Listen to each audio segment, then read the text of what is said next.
নমস্কার, আমি টুম্পা আদক গড়ভবানীপুর থেকে এসেছি।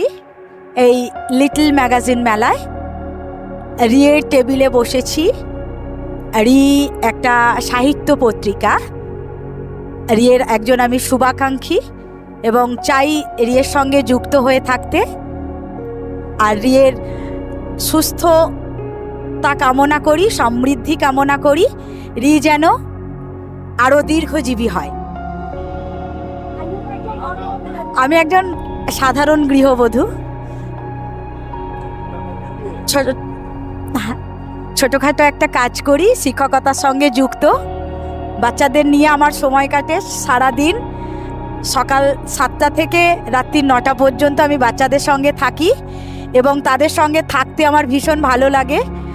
আমি পড়াই, নাচ গান শেখাই, সমস্ত কিছুই ওদের সঙ্গে থাকতে আমার ভীষণ ভালো লাগে। যে ওরা আমার প্রাণ এবং আমার একটি ছেলে এখন বড় হয়েছে, সেজন্যে তার সাহচর্যটা পাই না বলে এই বাচ্চাদের নিয়ে আমার থাকতে ভীষণ ভালো লাগে। আর তার পাশাপাশি গান, আবৃত্তি এগুলো একটু চর্চা করি। আর নতুন করে আবার নিজেকে তৈরি করার জন্য চেষ্টা করছি।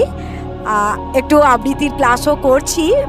আমার এক শিক্ষক আছেন, উনি আমায় ক্লাস করান তো তারই মানে শিক্ষায় আমি একটা কবিতা বলি। কবি সুবোধ সরকারের লেখা কবিতা বেলুড়।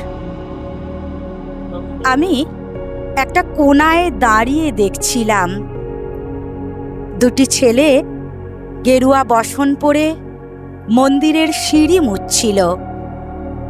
এত মন দিয়ে আমি কাউকে সিঁড়ি মুছতে দেখিনি। এত ভালোবাসা দিয়ে আমি কাউকে ধুলো তুলতে দেখিনি। সিঁড়ি নয়, যেন জননীর ত্বক থেকে ধুলো তুলছিল। এভাবে কেউ সিঁড়ি থেকে ধুলো মুছতে পারে এ আমি কোথাও দেখিনি। স্থিতপ্রজ্ঞ মহারাজকে জিজ্ঞাসা করলাম, এই ছেলে দুটি কে? মহারাজ মৃদু হেসে বললেন, একজন নিউক্লিয়ার ফিজিসিস্ট, একজন IBM এর 6 লাখ টাকার চাকরি ছেড়ে এখানে এসেছে। সিঁড়ি ধুতে এসেছে, যে সিঁড়ি দিয়ে মানুষ ওপরে ওঠে তা যেন পরিষ্কার হয়। মহারাজ চলে গেছেন। সন্ধ্যা নেমে আসছে গঙ্গায়। আমার ভেতরেও নামছে সন্ধ্যা। সারা পৃথিবীতে এত সিঁড়ি, সিঁড়িতে সিঁড়িতে এত দাগ, এত ক্রোধ, এত অপমান। আরতি শুরুর আগে মনে হলো,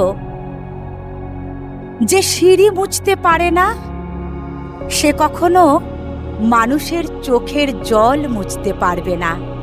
নমস্কার, ধন্যবাদ।